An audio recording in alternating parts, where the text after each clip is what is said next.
भेट झाली. पेठमध्ये भेट झाली भाऊची. हॉल तिकीट घेताना चहा पिऊन जी शांती भेटती ना ती मला कुठंच नाही भेटत. एक किशाचा रोज बघा. तू गाडीच्या आतमध्ये बसलेला आहे परच्या, तू बीडला खोटं बोलून आलेला आहे परच्या. ब्लॉग थोडा लंबा आहे पण मजा लय. तुम्ही बघा फक्त. बाळा तू जाय.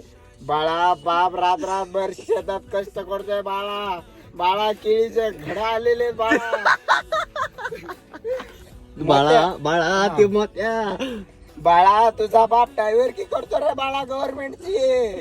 बाळा बापाच्या गाडीत काय काय नसतं डिक्कीत 2-2 किलोचे खिळे बिळे राहते बाळा. तुझे खिळे कांडीच घालून घे बाळा. तू कामाला जाय बाळा, नाशिकला जाय बाळा. बाळा तू जाय ते कर बाळा. तू बाळा तू जाय. टी पॉइंटला नको झक मारू बाळा. बाळा तू टी पॉइंटला गेला की पुरा नाचला बाळा तू.